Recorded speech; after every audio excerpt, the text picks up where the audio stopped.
What is up, guys? Welcome back to another episode of the Dive Jiu-Jitsu podcast. As always, I'm here with my buddy Austin, What's up, guys? and today's topic is a good one. Austin, Josh, you got it. I got what? You got BBB. BBB. You got BBB. Enlighten me.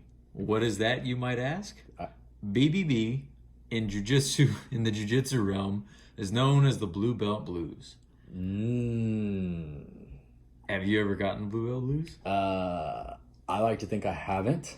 I also am currently in a spot right now where I kind of feel like I have, but not really my fault. Do you think with what's going on right now, you're starting to get into a phase where you might be going through something like this? Or? Yeah, so for everybody listening, I'm currently in the police academy right now, and if you've never gone through a police academy, let me just tell you, it is very time consuming. Most academies in general. Yeah, fire academy, police academy, Military. Well, yeah, we're very paramilitary, so it's taken up a lot of my time. And hold trying on. to balance is tough. Let me just throw this in there real quick before you continue. So, real quick, Blue Belt Blues is a phenomenon. We forgot to explain. Yeah, that's fair. Blue Belt Blues is a phenomenon where a lot of people tend to get to this stage in their jiu-jitsu journey, and for some reason it tends to happen at the blue belt level, or maybe once you get your blue belt, or maybe somewhere in the middle of your blue belt. I don't really see it or encounter it too much in the later phases of blue belt, but it's a phenomenon where maybe you just start scaling back your training. Maybe you get a little discouraged from where the journey is, where you want to be versus where you're at now, and maybe just seeing a bigger mountain that you weren't used to before. All these things kind of happen around this time, and it creates this environment where a lot of blue belts tend to disappear from training. They tend to take long breaks off, and some just disappear and never come train again. So going back to what Austin's situation is with him being in the PD Academy right now, maybe you might be experiencing that a little bit. It's not so much of me experiencing it, it's me trying to figure out. It's a new schedule for me, right? Yeah. I very rarely have I ever worked a schedule that is 8 to 5 Monday through Friday, and even then sometimes 5 o'clock is not happening. Sometimes it's 6 o'clock, something like that. And with me being 30 plus minutes away to go train, by the time I get out of class, it may be like, I'm probably not going to make it. Or and you're probably tired, you know? Yeah, I mean, it's sitting there getting death by PowerPoint, getting drilled. So as much as that doesn't seem physically demanding, it does kind of drain you. So there's been days that I've gotten out of there where I'm like, only thing I want to do is go home, shower, make some food, and go to bed. Yeah. But it's just a matter of me finding a routine. Once I find this new routine, which I'm trying to implement this week, I think it won't be the blue belt blues. Like, I feel like you're trying to throw shade at me here, but it's not the blue belt blues. It's just I gotta find a new routine, and it's a little more difficult than I anticipated. But we'll get it back. There was a period in time of my journey as well where it happened to me a little bit too. It didn't happen in the same manner it happened to you, but I did experience some of it a little bit. Let me ask you this: is there part of you that feels a little bit of like a pullback on your motivation to get in because you know you haven't gone as much, or is the itch more because you know you haven't gone in? You know what I'm saying? Yeah, no, I got you. And actually, I think it might be a little bit of both, right? So the fact that I haven't gone in is bothering me every day, and sometimes it even bothers me on the days that I'm driving from the academy to my house knowing I'm not going in. Yeah. As I'm pulling in my driver, like, man, I should go, but I'm just so tired right now. So, and then I go inside and I start getting my nightly routine ready, and it bothers me all night. And then, let's see, I don't think it was last week, but the week before when I first started the academy and I was able to get into a class, as soon as I got in, I was like, all right, this feels good. It was just a matter of, it's like getting yourself into any gym, right? But once I got myself in there, I was like, oh, I am ready for this. And then I got smashed. But it felt good.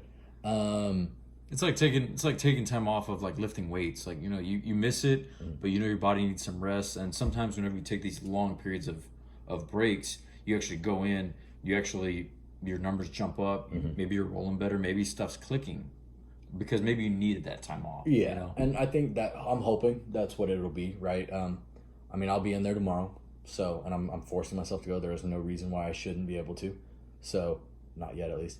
I'm gonna get myself in there tomorrow, and I just gotta figure out this new schedule. That's all it is. But knowing that I haven't been doing my part, right? My part is to get in there.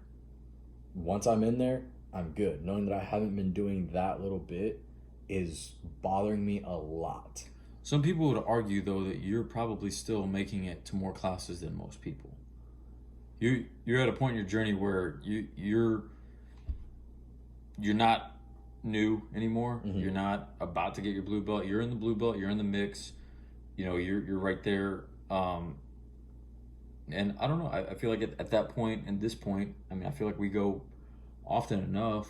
You know what I mean? It's just for me. It's my lack of consistency. My lack of consistency is what's bothering me. I don't like being that guy like, oh, hey, we haven't seen you in a few weeks. Yeah, sorry, I'm here now. And then gone again for a few weeks. Even if it is getting in there, which I think at this point, with the academy, getting in there once a week is probably going to be my consistency. At least I'm consistent for that once a week, right? Yeah. Well, and typically from the week, it's typically built off one position. So you can typically branch off that one position yourself, as long as you know what the main topic was that week. Yeah. If you're squeezing a lot, if you go like 20 times in a week, well, maybe you're learning a lot of branches off of this one topic, but now you don't go for 4 or 5 weeks. You missed all these other bigger branches, and you missed all those opportunities to branch. And so I think the consistency training is definitely the better route. I agree with you. And I mean, I also still want that physical aspect, right? I mean, part of the academy, we got our PT, right? But the PT can only do so much. There's still aspects of working out, even weight room. I haven't really been able to hit weight room too much. I did it last week, and it felt good getting back in there and getting a pump going, but it was, I want it more often, right? The schedule that I had before, shoot, we were working out, 4 times a week, 2-3 times a day sometimes. Like, we were pretty consistent in getting into the gym. Sometimes 4. Yeah. 4 times a week, And a day. Now here I am, just once a week if I can get in there. So I'm gonna find it. I'm gonna figure it out. We're gonna get it rolling, and then you won't have to throw these shades at me of the blue belt blues. I knew as soon as you told me what the topic was, I was like, this guy. But I don't know how this topic came up actually, because I've experienced it too. I think everybody at some point has, and if you haven't, you will. But I know most of the people that have experienced end up coming back, and then they just refine their consistency, and there they are, just like when they were a white belt. But what do you think it is that initiates that initial blue belt blues? Because I have an idea in my mind. I want to see if we're kind of the same. Yeah, I think it could be a mix of a lot of different things. I definitely think a change in personal life is probably going to be a big realm. Like, so if you're like, say, you got your blue belt, you've been training for a little bit, maybe you got a stripe or two, and then say you move to like a different state now, and now you're having to find a gym over there. That whole process can probably be a little intimidating, a little bit. And so maybe you're a little reluctant to go to the gym and maybe find a gym. You're like, oh, well, let me chill for a little bit. And then you say you'll get to it, and you never do end up getting to it. Yeah. So personal changes in your life. And then I'll throw out that I think one of the phenomenons that tends to happen, I think, at Blue Belt, and it didn't happen for me, but I can see how this would happen for a lot of people, is whenever they get there, this is your first belt that you are awarded. This is a major step in the jiu-jitsu journey. To get your white belt, you walk in, you sign up, you start paying money, and you are given a white belt. Yeah.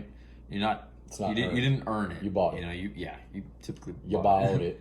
You bought it. You bought it. And so this is your first earned belt, and so it feels good. And then maybe people don't know the journey of how long it takes to get to the level of proficiency that jiu-jitsu is, which is, I've heard, anywhere from 9 to 13 years, somewhere around there. maybe 8 to 12, maybe, you know, those somewhere around that range. And the blue belt tends to happen, from what I've seen, in about 1 year, 1.5 to 2 years, 2.5, somewhere around there. And so when they look at the rest of the journey, they see this bigger mountain that they didn't know was behind this smaller mountain that is white belt. Yeah. And so You're over the first hill, it's not the it's mountain. intimidating. Yeah. It can be really, really intimidating for a lot of people, and maybe some people just weren't ready to sign up for that. Maybe they just wanted something as a quick fix. Yeah. So And is that kind of so yeah, I kind of had like two things right there. Very much on par with what you said. You know, you didn't realize how long it was actually going to take, right?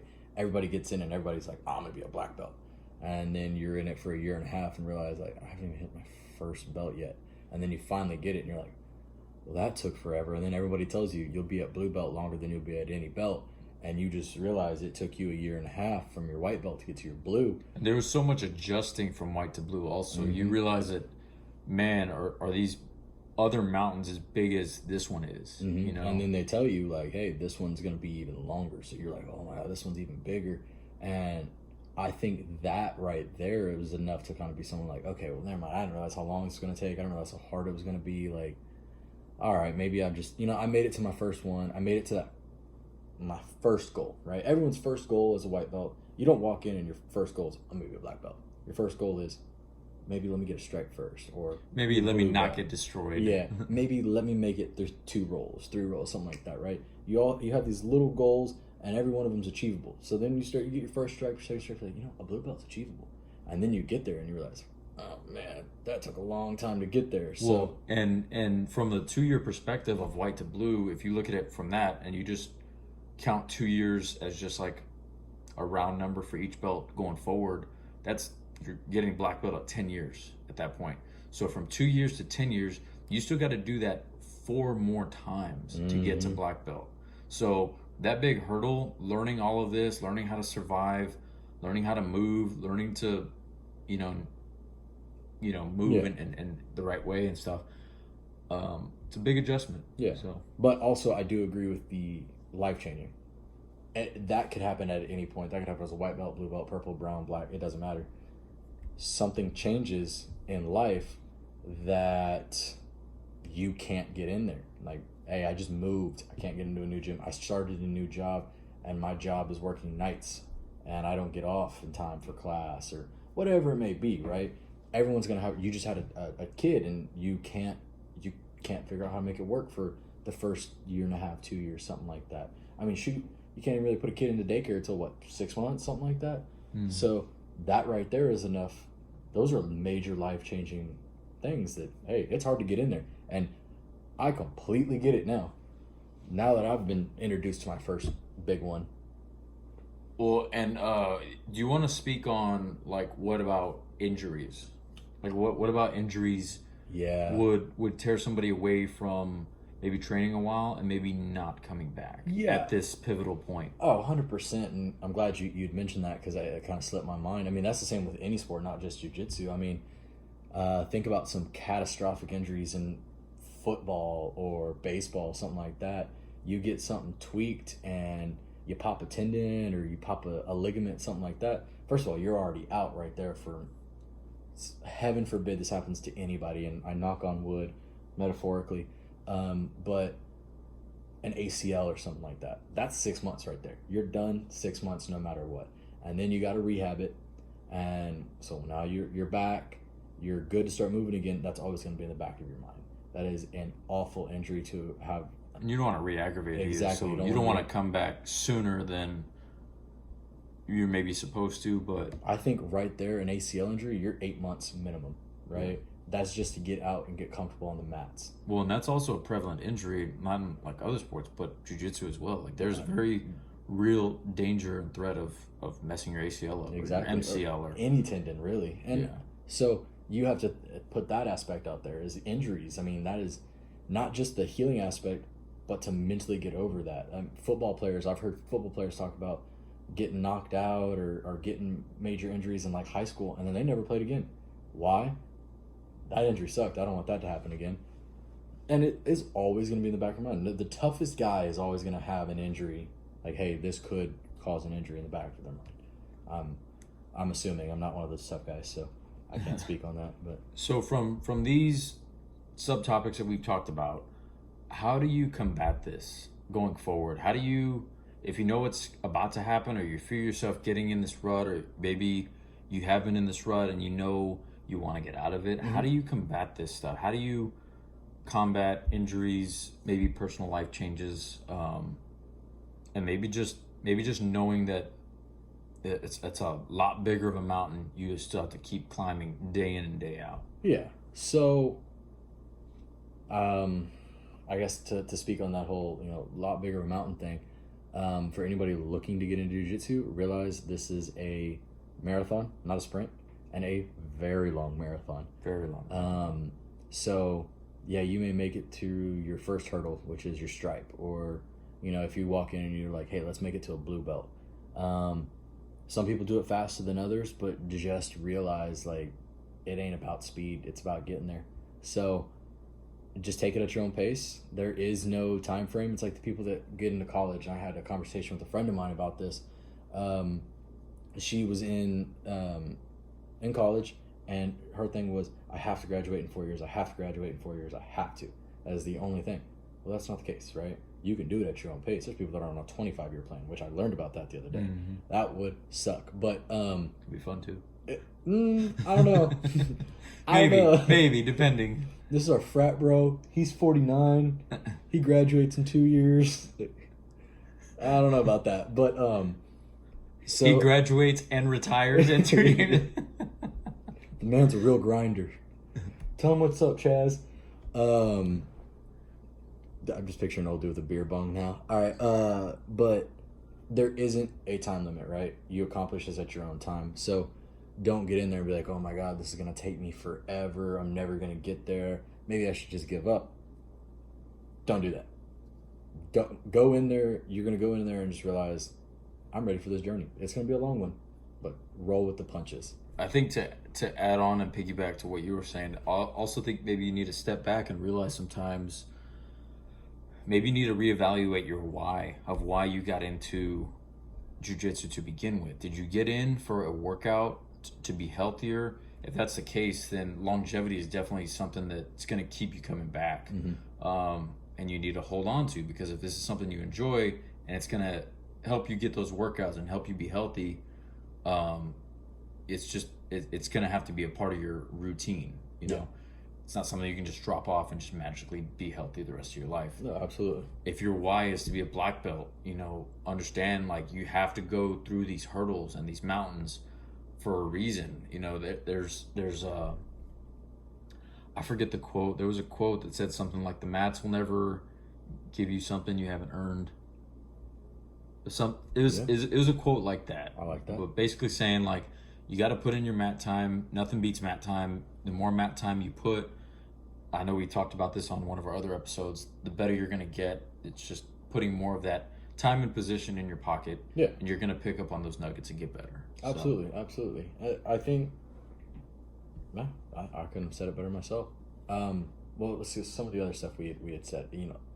Life-changing events. Honestly, as much as I love the sport and as much as I tell people all the time, like, hey, you should get out there. Hey, this is a great hobby. I'm trying to recruit people from the police academy right now to come out and just get on a mat somewhere, learn something.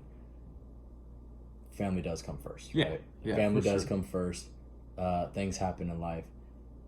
I'm sure there's a way that you could probably figure something out, but ultimately at the end of the day, that family's got to come first. So Yeah.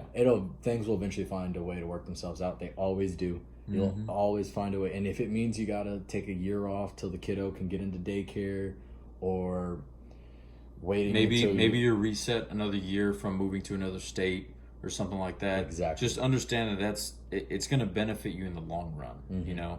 So don't, just as long as your goal is to get back in there at some point, I think that's what matters. So handle your family stuff, handle your business. You got to pay bills. Most people aren't making money doing jiu-jitsu, so go pay your bills, do what you got to do, right? Injury, try and avoid it. I mean, but injuries are they're going to happen. It's a combat sport. Like, there's really, As careful as I feel like I roll, I've gotten injured and I've been out for a day or two. I've been out for all the way up to, I think, a month and a half was the longest time I spent out. Yeah, I mean, same here. You can't go swimming and not expect to get wet, right? Combat sport, it's going to happen. Yeah. So, with that, heal up. An injured training partner is not a good training partner. So, Heal up, and as you go through your journey, you're gonna learn how to roll in ways that are gonna help you prevent injury. Because in the beginning, you're learning how to move in different ways that your body might not be used to. Maybe your body gets flown in a certain direction, doesn't know how to post a certain way, and maybe a finger or toe gets dislocated. And now you know next time how you're gonna get thrown because you've seen that sweep or that throw so many times. You're ready for it at that point. So. absolutely. I do want to throw one more thing in there. Never mind. Go ahead. Lost it. I lost it for a It'll second. come back. It'll come back. Maybe. So, all right, we've talked about. Oh, sorry. I just remembered it. Okay, You knew so it was coming. yeah. One of the ways to combat this, I think, is to just genuinely fall in love with the sport. And when I say that, I know some people are doing this for other reasons than others. But when you genuinely fall in love with the sport, you'll find other ways to incorporate it into your life. If you end up visiting some family in another state, there's ways that you can go to open mats in other states. There's ways that you can go to your friend's house because he has mats, and he'll roll with you and he'll show you some techniques because he's better than you or whatever. There's ways that you can still incorporate this into your life. So don't think that just because you can't go to a physical class, you still can't learn something, and try to hold on to it so that next time you're in class, you can learn something. Yeah, absolutely. As far as like YouTube and stuff too, you can look up, techniques, videos from, reputable sources and stuff, Mental reps. and you can actually learn quite a bit of stuff. Yeah, some of them work. Yeah. Some of them don't. So But anyway, what? that's the other thing I wanted to add. Yeah, mental reps. Always a good thing to do. Even if you're sitting, if you're out there on the mats rolling, taking a minute, sitting watching, mental reps. Mm-hmm. But so, sorry about that. Excuse me. We've talked about the people that have gotten the BBBs, right? It sounds like an illness. Yeah. It sounds like Well, what you we're get. doing that on purpose. But. Sounds like what you get after a night at Taco Bell. But what about the people that haven't gotten the BBBs? Why do you think? Because we all know somebody that they're consistent no matter what. What do you think is their reason for being consistent? And I have one right here. Locked and loaded. I think from some of the people that I've seen that it didn't seem to happen to, I think maybe that they just stayed locked in from very first day walking in. Mm-hmm. They knew what the journey was going to be. They were locked in from the start is what I'm trying to say. And so when you're locked in from the start, you understand that you're not in it for the belts. You're not in it for the stripes. You're in it for the journey, and you're in it to learn. Mm-hmm. And so as long as you adhere to that type of mentality, I don't think you're looking at it in terms of, oh, I got a blue belt. Oh man, it's so much farther to a purple belt now. It's so much farther to a brown belt. Like you're not looking at it in that way, I guess. So is that kind of? Well, actually, mine is a little different, which I'm kind of glad. When you said it, I was like, well, I guess it's still kind of on par. Anyways, whatever. We'll just get into it. I think it speaks a lot on somebody's discipline. Those people that are very, very disciplined, they have, since their first day, they came in and they're like, cool, on Tuesdays and Thursdays, I do jujitsu at whatever time. And it is their routine. And I bet you the people that don't get the blue belt blues, and I'm assuming, and you know what happens when you assume, but I feel like I'm kind of safe in this assumption. The people that don't get those blue belt blues are the people that are very, very strict to a schedule and don't veer off from it very They much. don't deter from, They are very much, I wake up this time, I do this, I eat, I go work out, I go to jiu-jitsu. It's just what you do. It's part of your day. It's part of you just tell yourself that you're going to do it. There's no, well, maybe I will, maybe, like, you make sure that you're going. It's just discipline. Yeah. So I think there is an aspect to that where people end up learning discipline, because you know this is a martial art. This is teaching it's discipline. it's a discipline It in, is. in itself. So I think there is an aspect of that, and I think maybe at the blue belt level you're getting that first probably punch of like, hey, are you gonna stick with this that long, or did you just kind of want a little bit of a high to get you through a year or two? Yeah, and I mean, you're putting yourself into something that is going to be for the long haul. A lot of people haven't done anything like that. Um, I know that was the first time I did it. When I went to college. College isn't really the long haul when you Well, think about it. I mean, it's 4 years seems like a long time, but when I'm 45 years old, I mean, you're almost there. But when I'm like 45 years old and I'm thinking about college, I'm like, man, I remember college, and I'm only gonna remember blimps of it, right? yeah, Jiu-jitsu, on the other hand, is something that can be lifelong. yeah, You're never gonna be like, I remember when I did jiu-jitsu. If you're a consistent trainer, right? You're never gonna be like, I remember when I did jiu-jitsu. You're just gonna remember certain roles or moves or whatever, right? yeah. If you start at 25 doing jujitsu, and like just for round numbers, say you do it to 100, Yeah. right? Which I'm almost there. Yeah, you're every day you're getting closer. So you got to think, you did it for 3/4 of your life, Uh-huh. right? So just think about that, and then think about college being 4 years. You did that for a 25th of your life. Yeah. When you're 100 and you look back, you're like, oh, okay, I wasn't in college that long. Exactly. It's just a blimp. But this is a journey that most people can't really say that is lifelong, right? Marriage, generally, hopefully, lifelong, right? Being a parent, once you become a parent, you're always a parent. Those are lifelong things, right? Training this kind of martial art is hopefully lifelong for most people. Yeah. And I think that's what draws so many people to it, is because it's so algorithmic and it's so hard to master. There's so many different systems, there's so many different moves, there's so many different theories, there's so many different ways of doing one technique. I think that's what draws a lot of people to it, because they're able to be creative with it. Oh, absolutely. And they can turn it into something creative lifelong, because you can always be learning new stuff. New stuff is coming out every single day. Always. And there's new things to learn. It's an outlet for stress. It's a workout. It's a way to get away from the kids for a little bit, a way to get away from the wife or husband. It incorporates everything that a person could want. You got that bond with your training partners. There's a kinship with a lot of people in, like our gym especially. There is It's a family. Yeah, we are the MBTC family, right? So there is a lot that comes with jiu-jitsu, and I think that's what brings a lot of people in. And a lot of people, when they find that, even if it's for 6 months that they've fallen off, or a year from injury, something like that, they don't want to lose that aspect of their life. It is something that has become part of their life. It's ingrained into them, right? So I think that's probably another reason, or a big reason, why a lot of people don't leave either. One, you got your consistency, you got your discipline in your mind. Tuesdays, Thursdays, I do jiu-jitsu, right?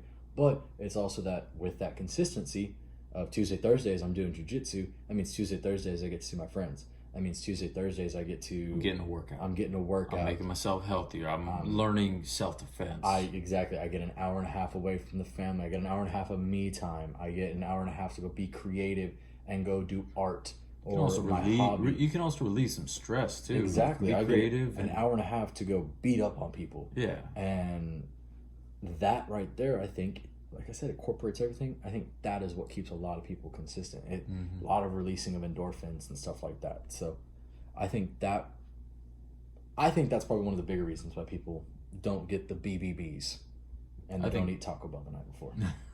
The BBBs. Yeah, I think you hit it square on the head with that. Yeah, I agree with all of that. You know what? As much shade as I thought I was going to catch on this, I'm really glad you hit me with this topic here. I enjoyed it. I think it's an outlook into something small that people joke about, but is actually there. It's a phenomenon that actually does occur. It happens, and for me, it wasn't even something that, it wasn't a life-changing event. It wasn't that I saw that the hill was greater for me. It was just kind of, I don't know how mine happened. I think when I got mine was just at a time where I was like, okay, well, I kind of checked that box off. I'm gonna chill for a little bit, and then that chill for a little bit turned into more chill for a little bit, and then it turned into, I was like, well, maybe I started skipping more and more, and it became a slippery slope. So It really does. I had a football coach in high school when we were doing our optional, air quotes, optional summer workouts. You skip the first one, the second becomes easier, and the third becomes easier, and so on and so forth. Once you keep that discipline, you're never going to break it. Once you break that discipline, you realize the consequences aren't as bad as you'd set it up in your mind. it's a very slippery And slope. then, bam, there you go. So, Anyway, that was a good topic. I'm glad we talked about this. It wasn't something that like I've been thinking about for a while. I think I was on BJJ Fanatics on their article page where you can just read article after article, and this one came up, and I was like, wow, I forgot that was even a thing. yeah. And yeah, I think our listeners will enjoy this. As always, guys, be sure to leave a rating or drop a like, or recommend this to a friend, and give us feedback, message us, comment, give us anything to help this go, because this is for y'all. And we want to turn it into something that's going to be beneficial for a lot of people, no matter what belt level you are. So Yeah, and guys, I do want to apologize. I know this episode's coming out a little bit later. Like I said earlier, I'm going through like a little bit of a change right now. I just got to catch a new rhythm and get used to a schedule. But I know we're gonna really be working on trying to get it consistent. Forgive us for that one falter. Do my best to make sure it don't happen again. But like I said, just work with us a little bit, guys. till next week, guys. We'll see y'all. We'll see y'all. Y'all have a great week.